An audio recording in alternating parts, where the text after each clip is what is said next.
Oil moves the world. From the planes that span continents to the cars that fill our streets. From the electricity that powers our homes to the plastics that wrap nearly everything we consume. This dark, viscous substance has fueled the engine of modern progress.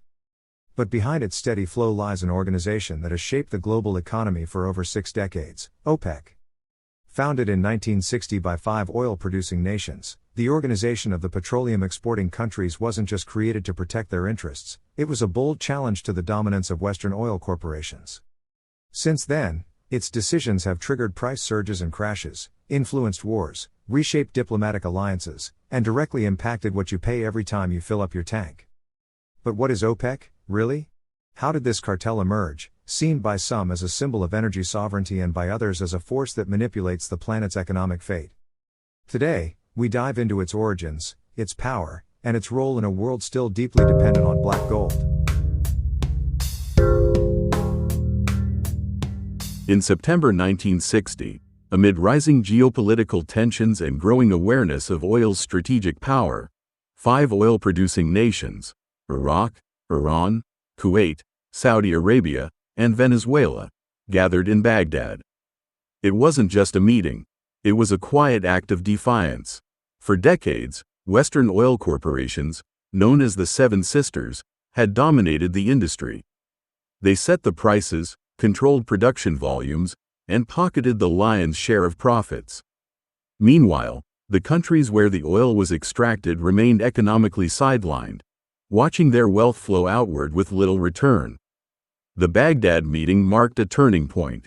In a modest room, representatives from these 5 nations forged an alliance, not just to negotiate better terms, but to reclaim control over their own resources.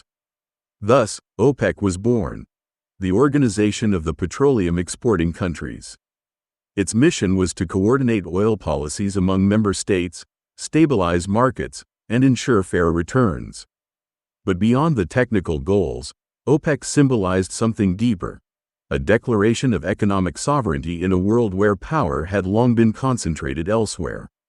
Over time, more nations would join, and what began as a regional coalition would evolve into a global force, capable of swaying oil prices, influencing international diplomacy, and reshaping the narrative of energy politics.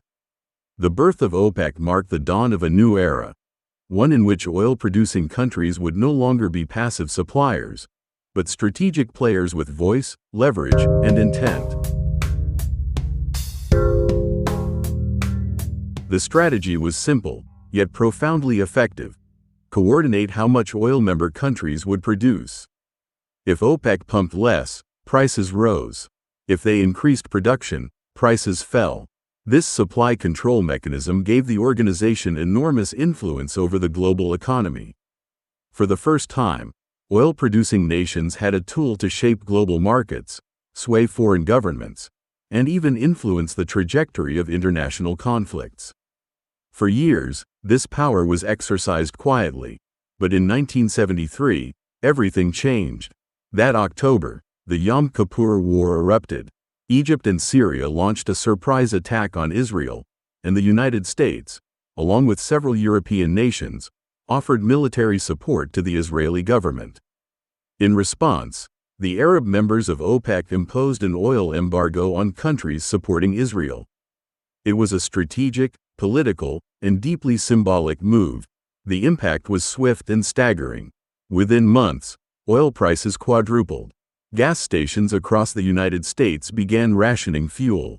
Western economies plunged into crisis. Images of long lines of cars waiting for gasoline, darkened city streets, and governments scrambling for energy alternatives became emblematic of a new reality. The world was dependent on oil, and OPEC held the reins.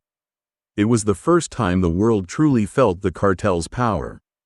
No longer mere suppliers, they had become global strategists, capable of shifting the economic and political balance of the planet with a single decision. From that moment on, every OPEC meeting would be watched closely. Every statement, every production adjustment, carried the potential to move markets, spark diplomatic tensions, or reshape alliances. The power of the cartel was undeniable, and the world would never be the same. While OPEC often presented a united front, its internal dynamics were anything but simple. From the beginning, member nations had diverging priorities. Some, facing economic hardship and urgent fiscal needs, pushed for high oil prices to generate quick revenue. Others, reliant on stable markets and long-term trade relationships, favored moderate pricing to avoid losing buyers. This tension, between short-term gain and long-term strategy, created ongoing friction. OPEC meetings became arenas of intense negotiation, where each decision had to balance national interests with collective goals. But the challenges weren't just internal. Outside the organization, new players began to reshape the energy landscape. The United States, through the rise of fracking, revolutionized its oil production, slashing its dependence on foreign imports and emerging as a global energy powerhouse. Russia, though not an OPEC member, also rose as a major producer, capable of influencing global prices and asserting its own energy agenda. These external rivals didn't just compete in volume. They diluted OPEC's ability to steer the market as it once had. In response, 2016 saw the birth of OPEC+, an expanded alliance that brought Russia and other non-OPEC producers into the fold. The goal was clear: to remain relevant in an increasingly fragmented and competitive market. OPEC+ aimed not only to coordinate production but to send a message that the cartel's power could adapt, evolve, and still shape the global economy. Yet with more voices at the table, decision-making became even more complex. And the delicate balance between cooperation and competition became the defining challenge of the 21st century. More than 6 decades after its founding, OPEC remains a key force in the global energy landscape. Today, it controls roughly 30% of the world's oil production, but holds nearly 80% of the planet's proven reserves. That concentration of resources gives it a kind of latent power: the ability to shake financial markets, trigger economic crises, or ease geopolitical tensions with a single decision. Every announcement, whether a production cut or an increase, is closely watched by governments, investors, and media outlets. Because when OPEC speaks, the world listens. Yet the 21st century has brought a new kind of challenge. One that can't be solved with quotas or strategic alliances: the energy transition. Across the globe, nations are investing heavily in renewables: solar, wind, and green hydrogen. Electric vehicles are no longer niche, they're becoming mainstream. Cities are reimagining infrastructure, and corporations are betting on clean technologies. This shift isn't just technological, it's political, economic, and cultural. It represents a fundamental rethinking of how the world defines energy, progress, and sustainability. For OPEC, this means mounting pressure. How does a cartel built on oil maintain relevance in a world trying to move beyond it? How does it adapt without losing influence? Some member countries have begun diversifying their economies, investing in tourism, tech, and alternative energy. Others remain deeply tied to oil, facing the dilemma of modernizing without destabilizing. OPEC is no longer just a production cartel. It's an organization navigating the tension between legacy and transformation. And while its influence remains formidable, the world is changing. The question is no longer whether the energy transition will happen, but when. And in that new reality, OPEC must evolve, or risk being left behind. OPEC has been called many things: a guardian of stability, a cartel that blackmails the world, a geopolitical force, a symbol of energy sovereignty. But beyond the labels, its story reveals a deeper truth: the eternal struggle between energy, power, and money.